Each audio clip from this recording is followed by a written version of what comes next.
I'm talking to you today from my home in Brazil, where I live with my wife and 2 kids. Let me start by asking a question to the other parents out there. Would you consider asking a total stranger, someone you've never met before, never even seen before, to meet your kids after school, put your kids in their car, which by the way you haven't seen either, and drive them halfway across town? Even just asking that hypothetical question freaks me out. Let me ask you another question. Would you invest in a business that does that? Have strangers driving kids around town?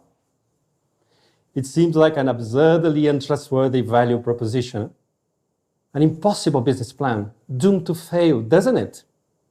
Well, this may come as a surprise to you, but back in 2014, 3 moms started a company called Hop Skip Drive with this exact model. It served 1 million customers and in February 2020 raised $22 million and expanded to several cities in the US. Is the business foolproof? Well, no business is, but it's good enough to keep growing.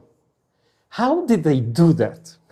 How did they create trust in what many of us believe is one of the most inherently untrustworthy situations possible?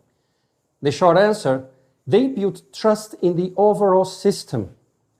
Customers don't necessarily trust Hop-Skip drivers, that will be relational trust, but they do trust the Hop-Skip Drive system, what we call systemic trust, and that's what makes it work.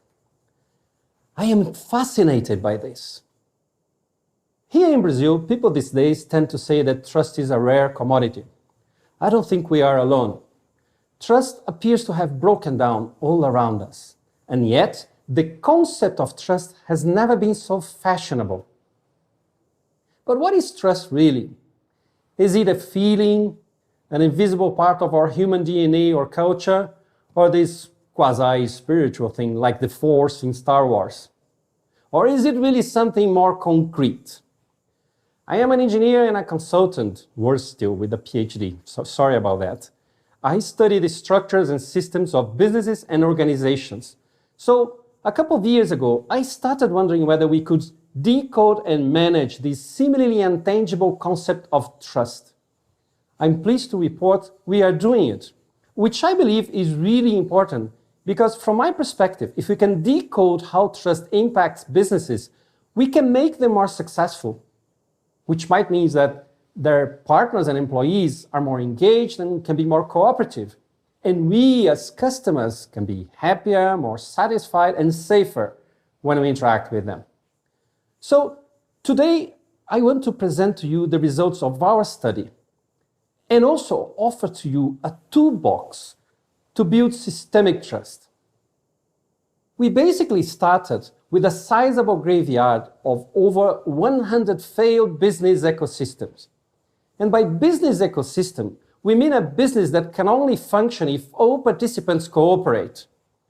Care.com, a childcare ecosystem, is a great example. Independent babysitters, independent parents all have to work together in order to make the system work. Amazon and Apple iOS are also business ecosystems. It is that necessary cooperation that makes those business ecosystems a perfect laboratory to study trust. And in this study, we define trust as the confidence that someone or something will deliver on a promise or behave as expected. We went into this wanting to understand whether trust was playing any role whatsoever in these failed ecosystems' inability to scale and grow in comparison to their successful peers.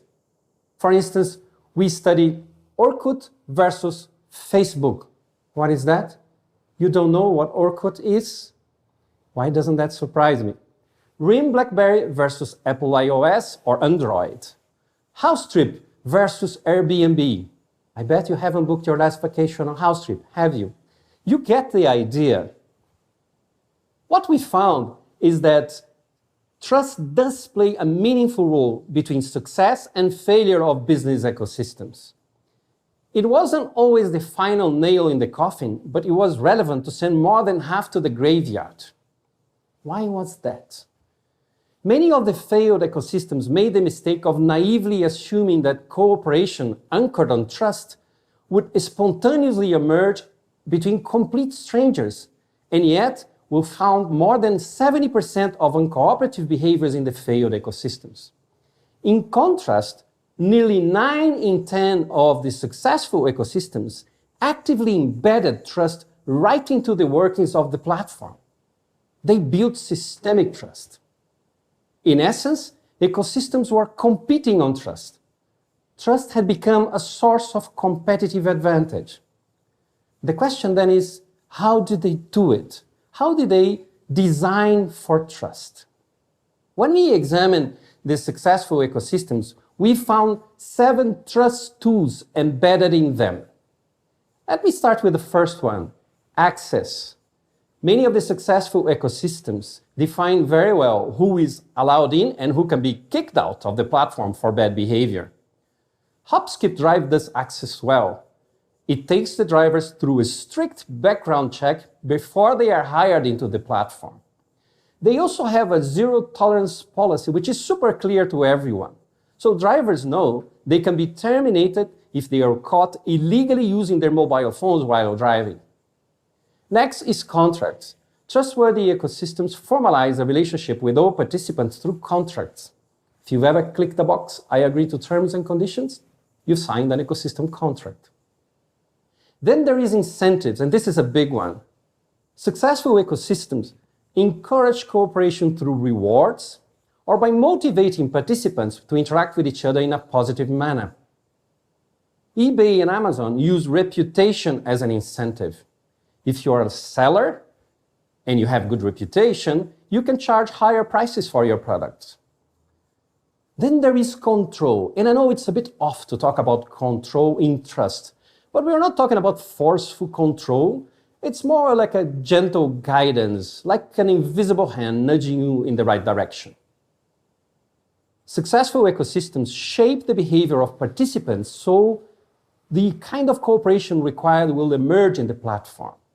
Uber does control well and it dictates to the driver the best route to take, so the passenger trusts the driver will not take the longer route just to make some more money. Then there is transparency, which is super clear, isn't it? Sort of ecosystems who are trustworthy make past and present behavior visible to everyone participating in the platform. And that's the reason why you feel a pit in your stomach if you've ever booked an Airbnb with a host who is new to the platform and doesn't have any reviews yet. And of course, Airbnb has managed to make transparency work both ways. If you are a guest and you trash a house, the other hosts will know about it thanks to Airbnb review system. Then there is intermediation. How does the platform act as a middleman in the moments of truth of cooperation? Taobao, Alibaba's online shopping platform, does intermediation when it acts as an escrow agent between sellers and buyers. It basically holds the seller's money until the buyer says she is satisfied with the product. Last but not least, mitigation.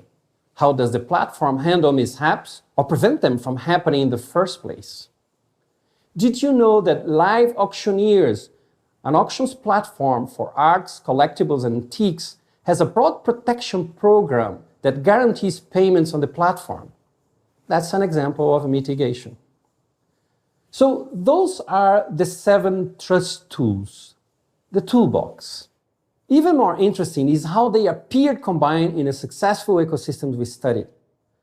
On the one hand, there is no silver bullet, no single tool that can solve for trust. On the other hand, you don't need the 7 tools to be successful.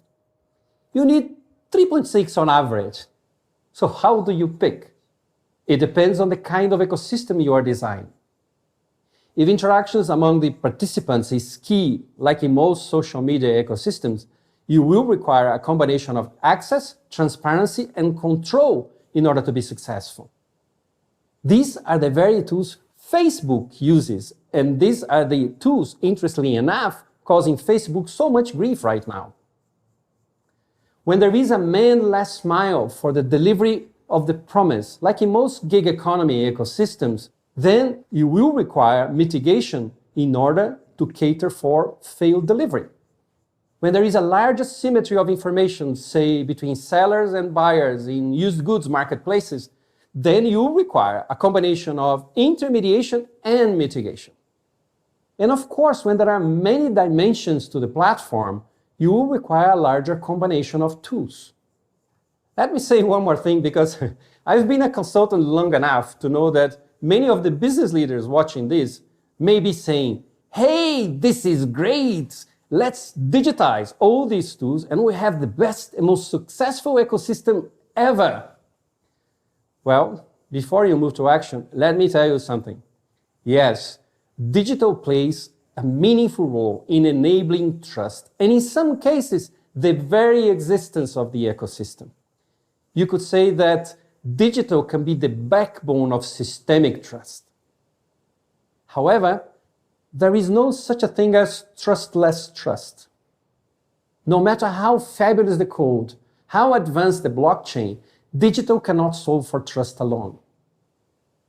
And that's why we found 9 in 10 of the most successful ecosystems to be bionic trust systems, meaning they use a combination of digital and non-digital human tools, such as contracts, policies, governance, in order to build trust on the platform. At the risk of showing my Star Wars fan card again to you, think about it this way. If you want to build a successful ecosystem and a trustworthy one, you need to think of the Jedi, the Skywalkers. Every time they go into an adventure, they take their favorite droids with them, R2-D2 and C-3PO. They actually make up a bionic team. I know today we talked a lot about trust in business systems. However, that's not where the conversation should end. Systems are all around us.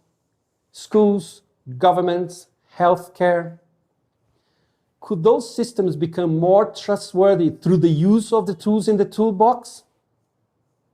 I don't see why not. So if you are designing any system, but especially an ecosystem, give those tools a try.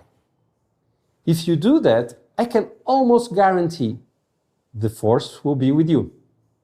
Trust me. Thank you.